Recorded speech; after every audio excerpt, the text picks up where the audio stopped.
Any other questions, Kathy? I'm a little nervous. You've become nervous. I Why are you nervous? Really? I can't understand a single joke you say. You can't understand it. Can you I can't- sing? Stop saying he. I'm present. Russell. Yeah, Don't be distracted. What do you think that gesture means, the way you're touching that bottle? What does that indicate? What does that...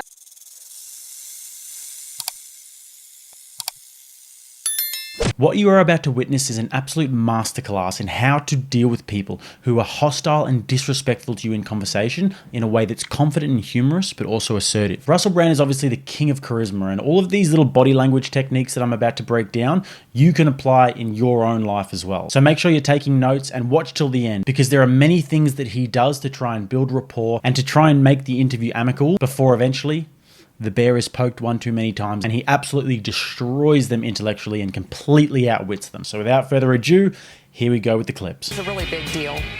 I know. I'm told this. I'm not very pop cultured. I'm sorry. Straight off the bat, disrespectful. He's a really big deal. Talking to each other, referring to Russell as he, even though he's sitting right in front of them.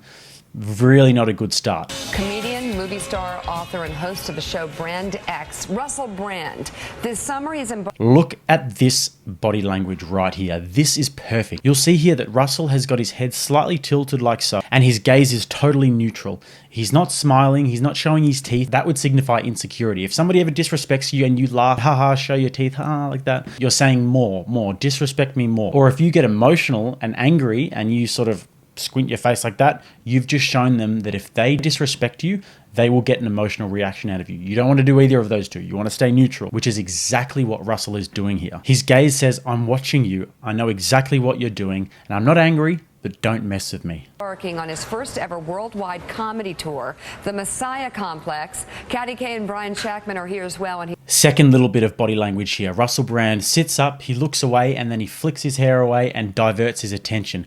This is to signify from the get-go that you have to earn my attention and my respect. If you say disrespectful comments like he's a really big deal and talk about me like I'm not even there, then I won't give you any of my attention. I'll just simply turn away. you already told Brian that he might want to disrobe. I'm just saying. I just thought maybe I could loosen up a little, show a little more chest hair, and he said maybe I should do a only little think more. Russell can do that. You look fantastic. That is a very kind compliment. You also look beautiful. Brian, you are free to wear whatever you want. This is one of your freedoms that is afforded to you. I appreciate that. So she notices that he's diverted his attention, and then she gets really insecure. She tries to turn to one of her hosts, and then that doesn't really work. So then she goes, oh, I better compliment him. So she compliments him. She says, you look fantastic. And then he rewards that compliment with a compliment of his own. And he addresses her personally. He says, you look beautiful as well. And then he addresses Brian directly. And he says, Brian, you're free to do whatever you want to do. Now, this is a perfect example of rapport building. He's addressing them directly, and specifically, he's giving them his undivided attention, giving them a specific compliment, or referring to them by their names, which, as you'll see through this interview, is a very important thing to do when somebody is present. Oh, silver boots. The boots are I want to see them. Come on. Put them on the table. Kinky boots time. Wow. There are some boots. Those are nice. Yeah, put your feet up, relax.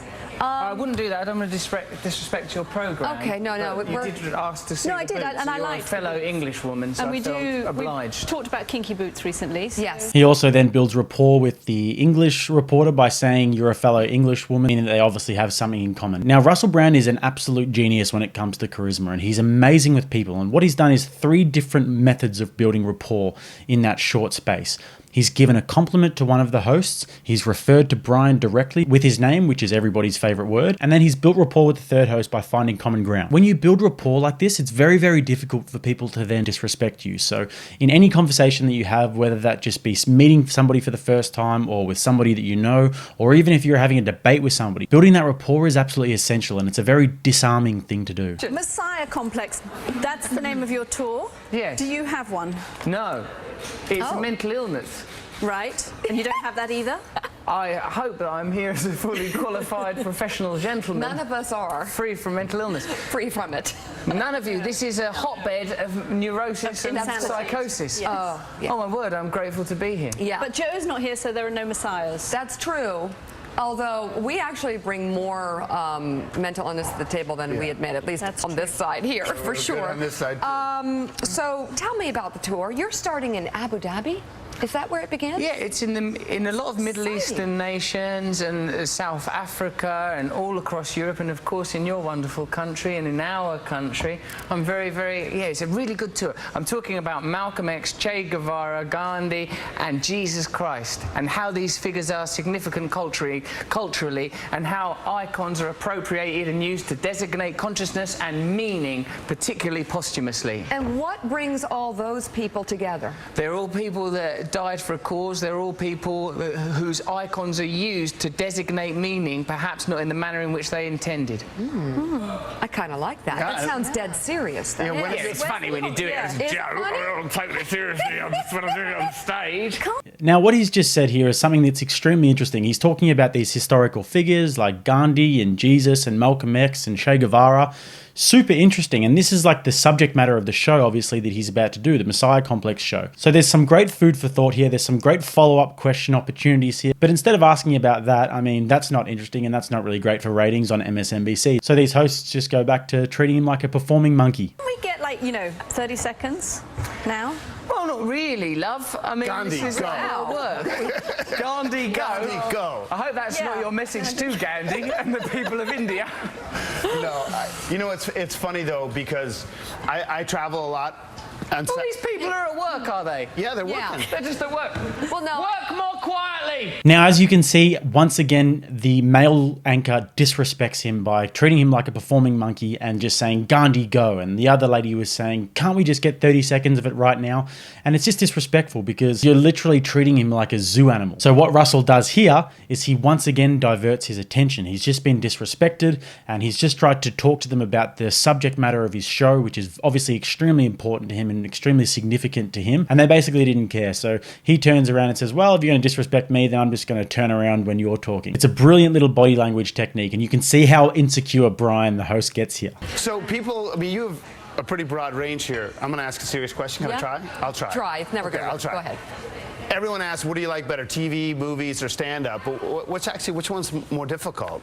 I mean, going on stage, I think, is probably pretty tough. A movie can be boring because you shoot a thing 100 times. TV is what it is. There are challenges in all of those different disciplines. The thing I enjoy most is stand-up comedy because you're direct with your audience. You can't be misinterpreted. People can't get confused. You know what happens if you work in media? People like to change the information so that it suits a particular agenda. If you're in a room with people, then what you're saying is clear. If you say something that people are confused about, you can explain it to them then. If you say something as a joke, people can't pretend that you're saying it seriously. So I like having direct communication with people because I believe people are very, very intelligent, but the information gets manipulated a lot and people like to cause, like, fake stirs and stuff. Russell indirectly takes aim at MSNBC and the hosts here. He basically tells them that they work for a gigantic propaganda machine and that they're totally out of touch with reality and real people and that they just peddle a narrative to cause fake stirs.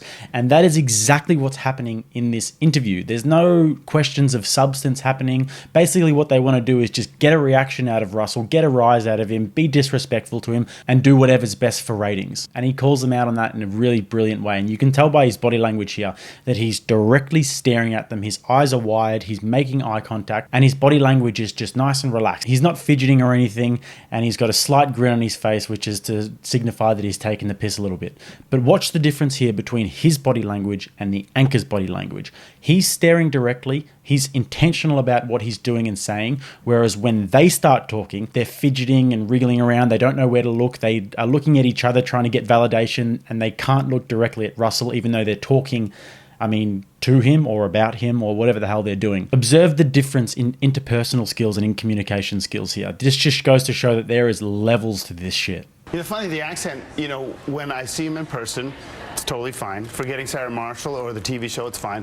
But on satellite radio in the car, I can't understand a single joke you say. You can't understand it. Can you I understand me? Yes, but I'm telling you, when I'm driving in the car and everyone's laughing in the audience of the radio, I'm like, I have no idea what he's saying. It's best you focus on your driving, Brian.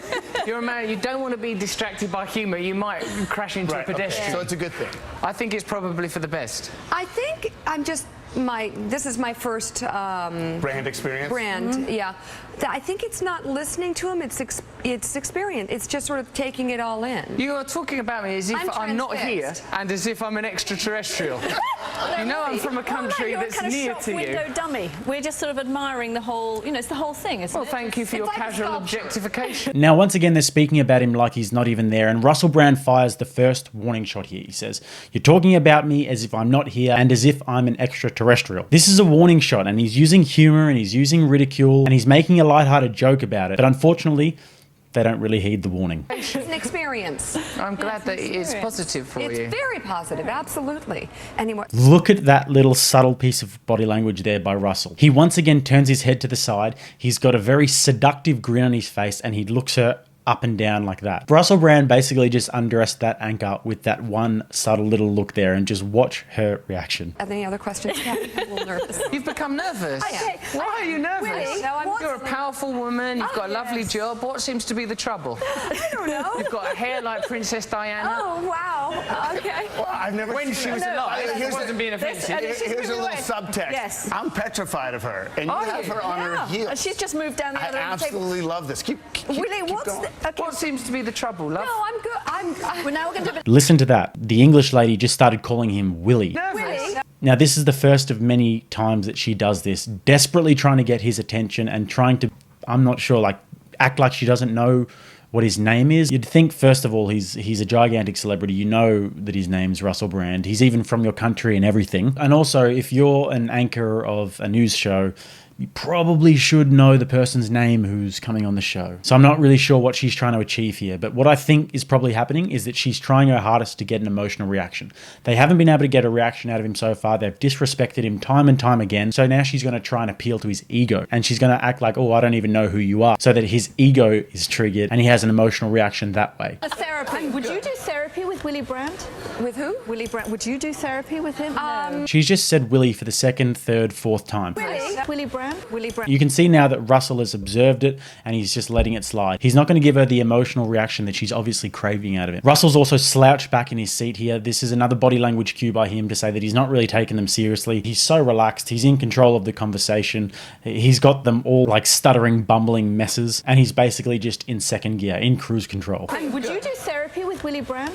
With who? Willie Brand. Would you do therapy with him? No. I don't Because think. that's where he's heading. Okay, I'm all right. You shouldn't say he when a person is present. You should refer to the person by their name. That's basic good manners. Second warning shot. You shouldn't say he when somebody's present. You should refer to them by their name. That is basic good manners. Yes, it is. Will they heed the warning, though? We're about to find out. Basic good That manners. is where Willie is heading. Who is Willie? I don't know. Okay, Russell Brand. So she got her wish. She called him Willie again. Now she goes, that is where Willie is heading. Couldn't have announced it loud enough. And instead of having an emotional reaction, he just sits back and goes, who is Willie? Could not have done that more perfectly. And look how stupid she looks. She's now like crossed her arms, laughing like a spiteful teenage girl.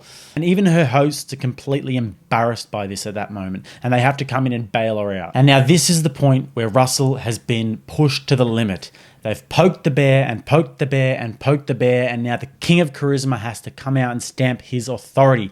And this is where he proceeds to dominate them intellectually and completely outwit them. And from here on out, this is an absolute bloodbath. So watch and learn, guys. Is this what you all do for a living? Yes. Okay, but I'm here professional. to. Okay, well let me help you. I'm here to promote a tour called Messiah Complex. It's here for the people of America. I want the people of America to come and see me do stand-up. Go to russellbrand.tv where you can purchase tickets to see me. These people, I'm sure, are typically very, very good at their job. What is it? You're conveying news to the people of America. Yes. People of America, we're going to be okay. Everything's all right. These are your trusted anchors. Leaning. Let's Is that a news link? Here's your papers. I'll shuffle them for you. Shuffle. Look. Give us that. That's good. Pen. You need a pen. Okay, Definitely. coming up later. Thank you very much, Absolutely Kat. pen. Okay, we're going to be talking about the situation with Edward Snowden. This whistleblower, is it good what he's done for America, or are our secrets being jeopardised by his intentions? We're going to be talking about that. Also, Bradley Manning. Is Bradley Manning an American hero, or is he compromising the safety of American troops? We care about your views here on Morning Joe. We'll be talking about those later. Here with me are Brian and Kat. Brian, one nice time. What do you think about Edward Snowden? What do you think about the situation with Snowden? Have you got anything to hide? Should we be concerned about the revelations that are occurring? I don't know what's wrong with you. I understand everything he's saying. No, it's because you're looking at him. When you don't see him and you don't see the lips I move, understand the whole thing. Stop saying he. I'm present. Russell. What's wrong with your manners? You're good. Be polite. Now, Russell's just made them look like idiots by completely taking the piss out of how terrible they are at their job, and then they once again proceed to speak about him like he's not there again. So he then fires a warning shot that is much more firm this time. He's been lighthearted about everything, and now he's going to make them look like fools in a way that only Russell Brand can. You really should not have poked the bear, guys. I'm coming in tomorrow with a big necklace, and I'm opening it. Look beyond the superficial. That's the problem with current affairs. You forget about what's important. You allow the agenda to be decided by superficial information. What am I saying? What am I talking about? Don't think about what Look at that face. I don't think you could make a more condescending face if you trained for years to do so. I'm wearing. These things are redundant. I'm distracted. Superficial. Okay. Don't be distracted. What do you think that gesture means, the way you're touching that bottle? What does that indicate? What is that? What's the subtext of I that? think we gotta go to break. You need to lose that ring, Mika, because it don't mean nothing to you. And then he calls her out for her sexual signaling. This is something that only Russell Brand can do and get away with so well. I don't know, guys. What is she doing with the bottle? Leave it in the comments below. She's grasping for the shaft. She's a shaft grasper. Russell, that was free, but it was worth the money. That was We'll great. buy tickets. That was Absolutely. great. We don't need to see the tour. That was I got it fabulous. now. Russell Brand. Messiah complex. Thank you. The tour Messiah complex. Don't be nervous. Starts in August in Abu Dhabi, right? You're ovulating. Oh, wait, I'm ovulating. Oh my God. Okay, we're ready. My work is done here. It comes to the U.S. in August. Only Russell Brand can get away with that. But also only Russell Brand could leave a bunch of professional TV hosts in a blushing and bumbling puddle. Once again, guys, there is levels to this shit. He truly is the king of charisma. And that, my friends, is the perfect example of how to be confident and humorous, but also assertive when you're dealing with conversational bullies and people who are trying to disrespect you. He didn't give them the emotional rise that they were after. He didn't let his ego get in the way when they were trying to act like they didn't know his name. He kept it lighthearted throughout, and he represented himself in such a good way whilst they all looked like absolute idiots, and I'm sure it did nothing for their career.